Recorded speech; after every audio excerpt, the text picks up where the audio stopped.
live on here. Haven't been live on here for a while. So, hello and welcome. I am Nala Love. I'm a movement and mindset guide, and I help Black women through their healing journeys through the power of movement and the power of mindset and breath work. So, today, what's been coming up for me? So, it's been the full moon, lunar eclipse, there's about to be a solar eclipse, there's a lot of retrograding happening. I don't know how to put that in a way where like astrologists would, or so I know all of that is happening. There's madness going on. There's like everything, shit is burning to the ground basically.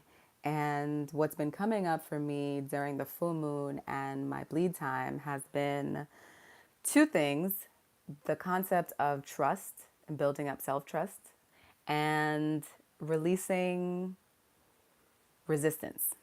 So today, my journal entry this morning was about trust, and I wanted to share that with you and share some other thoughts that come up. So I have my journal here that I'll share with you from, and then I have some notes on my computer about how I learned, because it was just like a lot kept coming up, and like when a lot comes up, then more comes up, then more comes up, then more comes up. So please bear with me.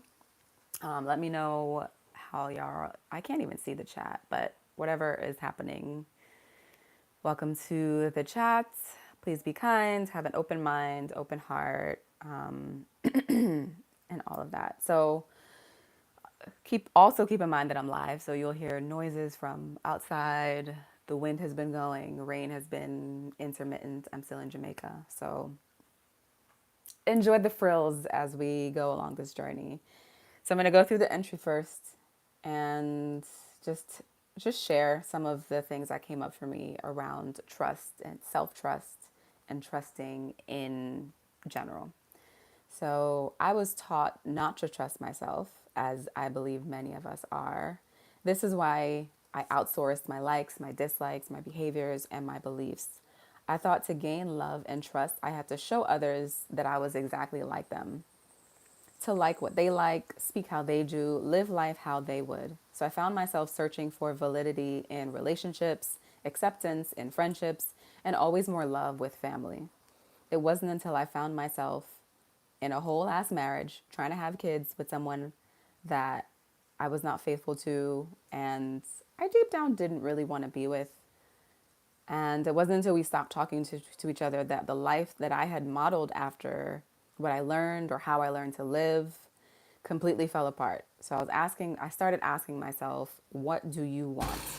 And that was the first stage of learning to trust myself. I think there might have been other stages before that, but the first big shift that I can remember is asking myself, what do you want? And of starting to trust my own wants, my own needs and desires, what of learning that I really matter, that what I want and what I think really matters, learning my likes, my dislikes, beliefs, my humor, my thoughts, all of who I uniquely am matters. And continuing to build up trust in myself is where self-love comes in, because that was also something that came up. It's like self-love is one of the foundations of self-love is self-trust, is learning to trust yourself again. So to trust you, you must know and learn to love you, all of you. And that's how you grow in love with yourself, with your life, with your purpose, with your mission, with all that you're doing while you're here on this earth. And for the first, I want to also say this is a this is a time to be really gentle with yourself, especially if this is something that's brand new to you and you haven't learned to trust yourself. So you avoid a lot of things, you hide, you repress, you mask, you do all of that. If you're just coming into the awareness that these are habitual patterns for you and you'd like to get out of these patterns, take your time, be gentle with yourself. And something that I always share is that when I started asking myself, what do you want? I had no idea. Like for the first, I would say definitely for the first year, but the first 2 years, I had no idea how to answer that question. So for the first year, I was like, what do you want? And there would just be an I don't know. I really don't know what I want because I've spent all of my life, and that was at 31 years old. I started finally asking myself that question. So, to expect an answer when you ask a question that you haven't asked yourself for years and years and years, maybe even decades and decades, be gentle with yourself. Take your time. Allow the answer to come up rather than trying to force an answer, is the first thing I would say. And another thing I would say in terms of that is when you even when you don't even when you don't know what you want, you know what you don't want. So for the first year, it helped me realize what I don't want. And what I don't want is trolling ass comments. I don't even know how to get rid of them, but we're going to experiment. All right, beautiful. There we go. So the a lot of things that I learned is what I don't want. And one of the things that I didn't want was to be stuck in a marriage that I didn't want to be in. And I realized that I was doing all of these things that I didn't want to do. I was in this marriage. I was trying to have kids when I wasn't ready. I didn't want kids. I was just doing it for him, for my family, for his family, for the whatever dream I thought I was living that wasn't mine. I was doing all of that because I was outsourcing my trust, outsourcing my happiness, outsourcing everything that I was looking for, but was too busy suppressing my real feelings to even get to the point where I know what exactly I want. So, whew, that's a lot within itself. So I'm going to take a moment to breathe.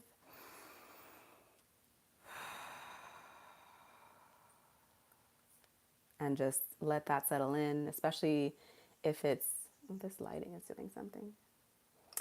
Especially if it's hidden for those who can relate or for those who feel like this resonates deeply with them.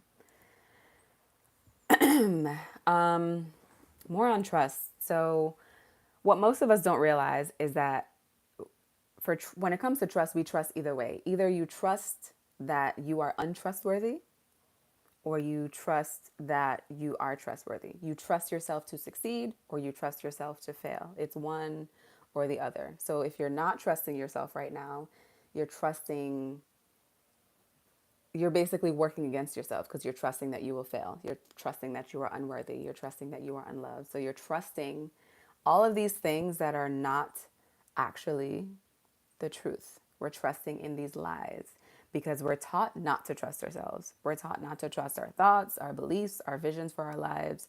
We're taught to outsource trust, to trust in the authority, trust in our parents, trust in in the teachers in school, trust in the school system, trust in our jobs, trust in our boss, trust in the government, trust in everybody except us, right? So we are conditioned out of this initial self-trust that we're born with. And I don't want to trail off and get lost. So there are levels to trust that we must learn and go through using experiences and specific situations that life brings to us. They're going to be specific and individual just for you. So our experiences reveal the patterns where we feel stuck, where we feel unloved, where we feel like we're lacking trust, where we feel unworthy, where we feel not capable. Every single thing that happens in your life will reveal all of your negative patterns to you. You just have to be aware enough to pay attention to that. And then you have to be willing to change that. You have to be willing to do the work to shift those patterns and create something that is better for you and for your life. So we must learn to trust, not that we won't fail or we won't get hurt, get our heart broken. But for whatever reason, whatever happens, we have to trust that we will recover, we will heal, we will learn the lesson that is actually meant to come from it. I think another thing that's coming up is that we attach ourselves to these expectations and to a specific right, and to a specific outcome, so much so that that if it doesn't happen this way or if it's not going towards this way, then we start to withdraw our trust. It's like if I'm in a relationship and this person isn't acting specifically the way I need them to act, saying exactly the things I need them to say, doing exactly the things I need them to do, because of this vision of conditioned patterns that I've built up in my mind, that is how they're supposed to be, how they're supposed to act, what they're supposed to say, then I can't trust it, right? Instead of opening up to trust within ourselves, so much so that you're like, if this doesn't work out, if they, stray or do something that I feel is not aligned with who I am right now, I will know what to do. I trust myself to know to remove myself from this relationship, from this situationship, from this situation. I know to communicate with them. I know to, like, right? Like, to do all of these things, but we back away from them and we automatically go towards not trusting. So we have to learn to trust that new things will always unfold from the old things.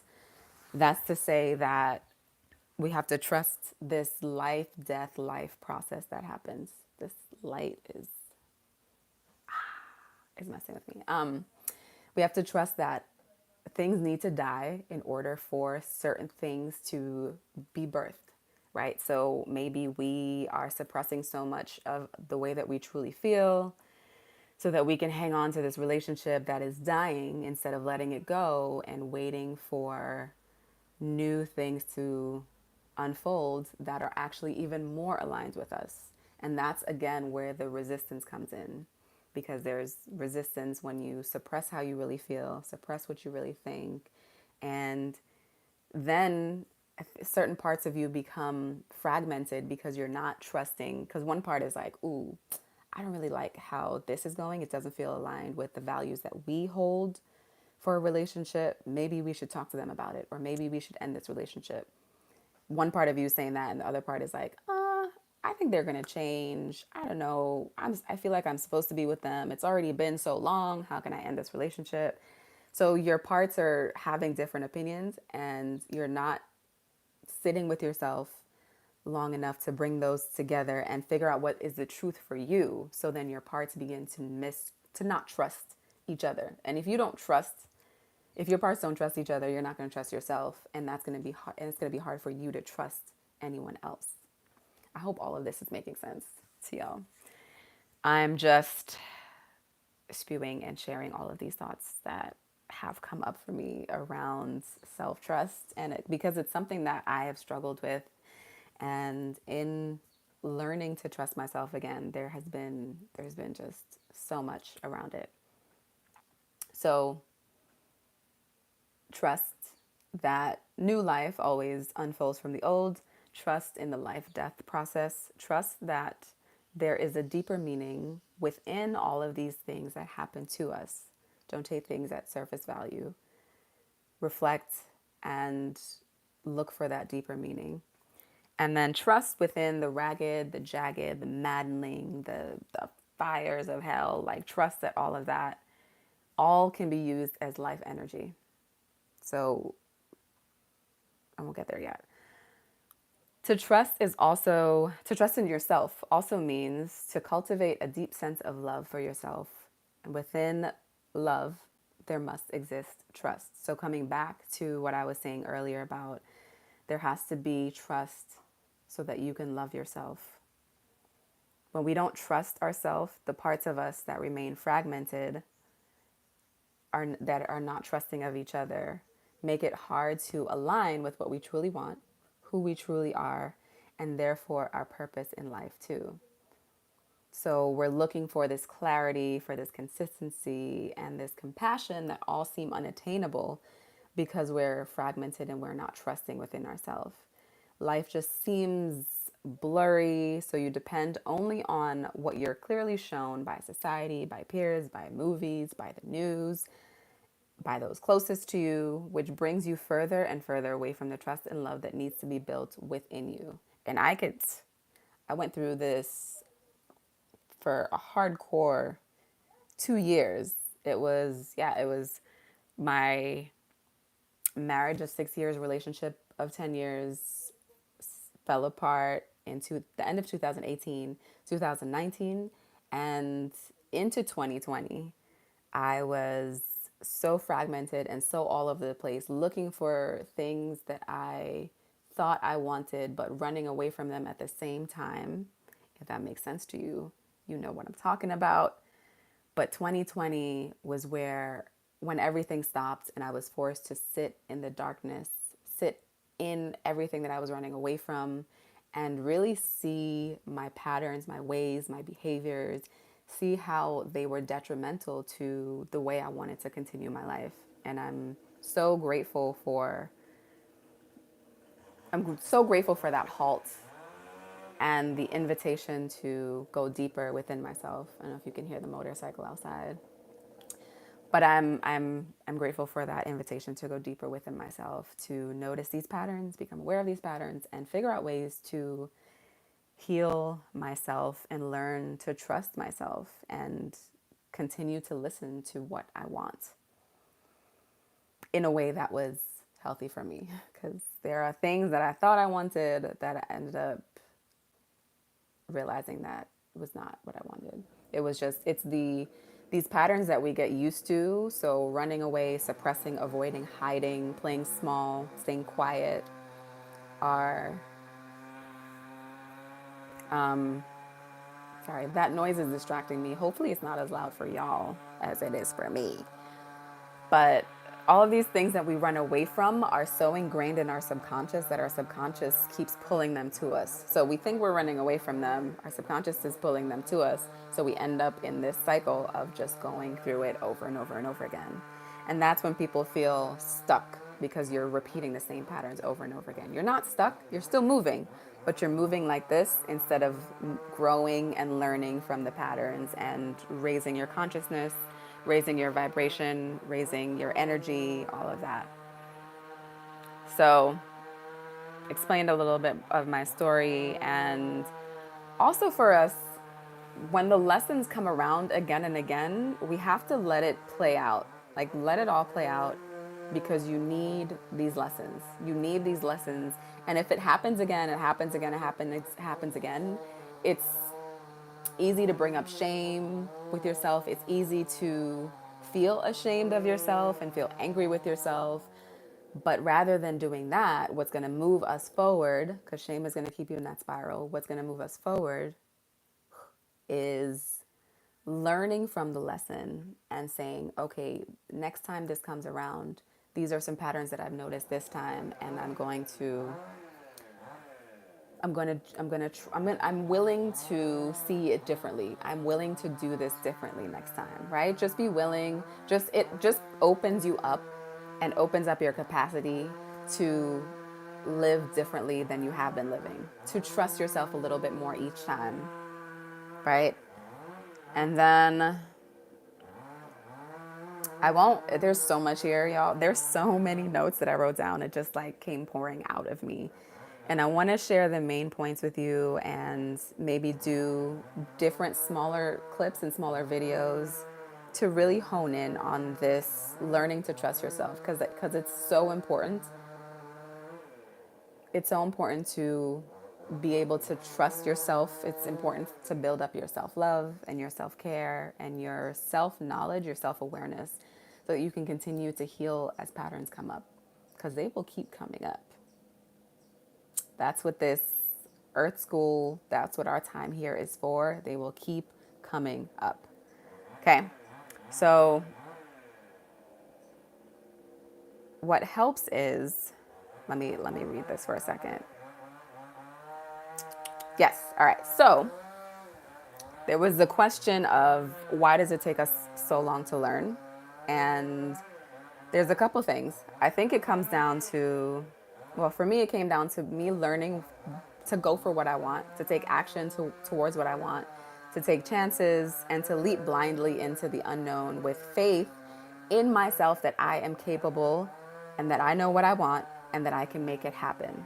Sometimes I did things not fully believing that, and each time I did, I proved to myself that the old thoughts are wrong. So the way to prove to yourself that a new belief, a new thought is right is to actually go for the thing. It's to step up to the fear that you're going to fail, that you're not capable, that you're unworthy. To step up to that fear and be like, why not? Why not me? And I think each time you'll see that you actually can do it.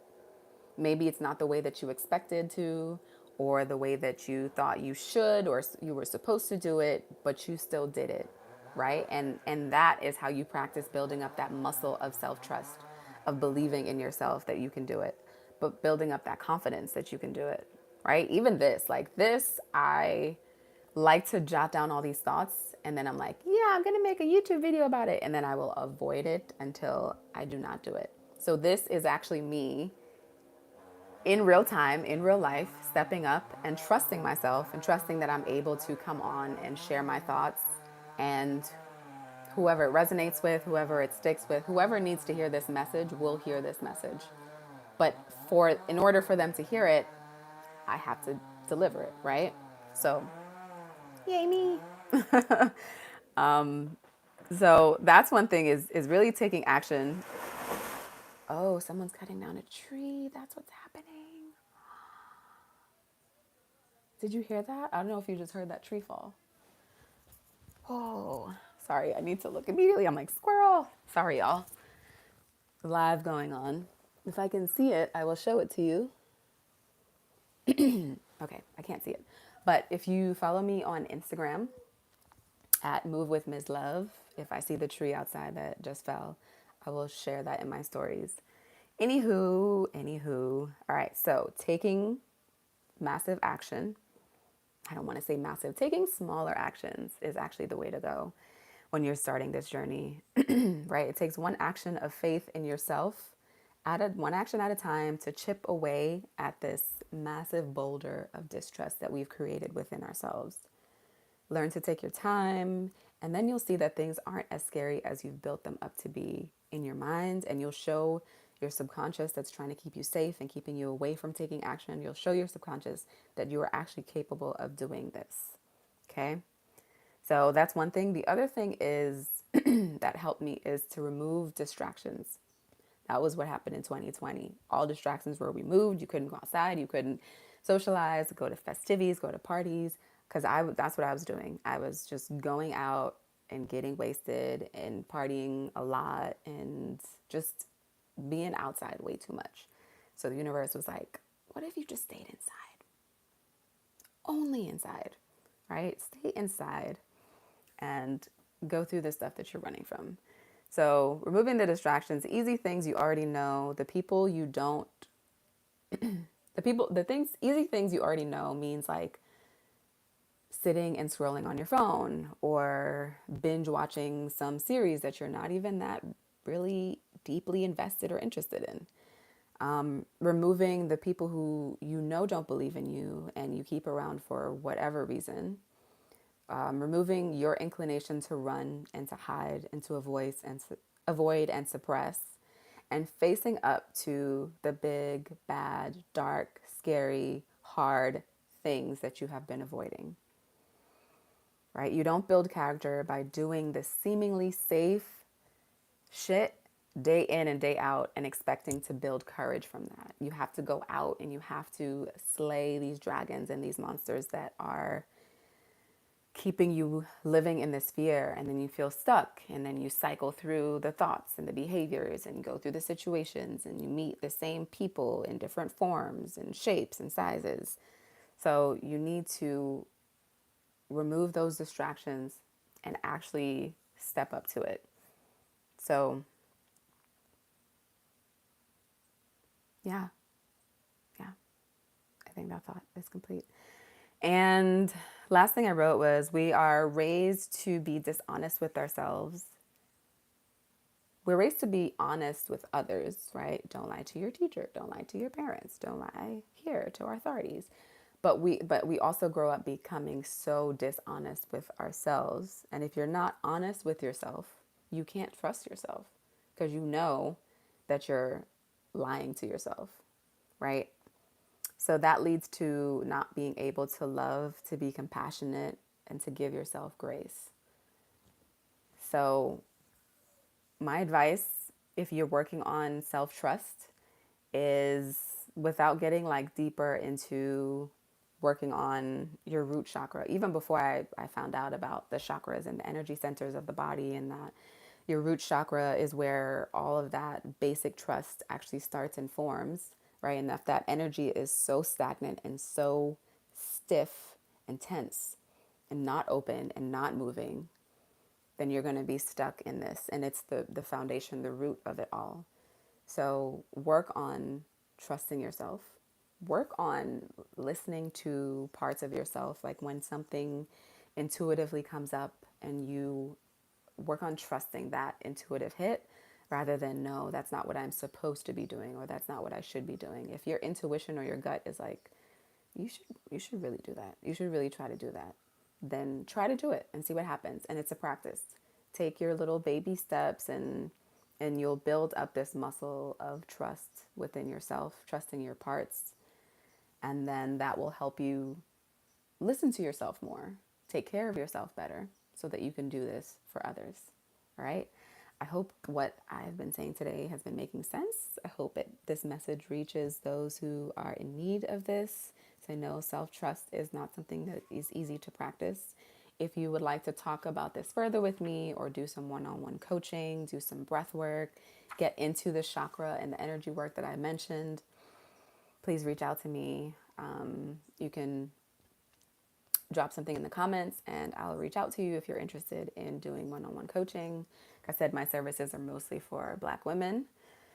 So if this speaks to you, please, I'd love to talk more about this with you. You can find me on Instagram. Like I said, it's at Move with Ms. MSLOVE, Move with Ms. Love. And I had fun talking to you today, and I hope you enjoy this conversation. I will see you next time. Bye.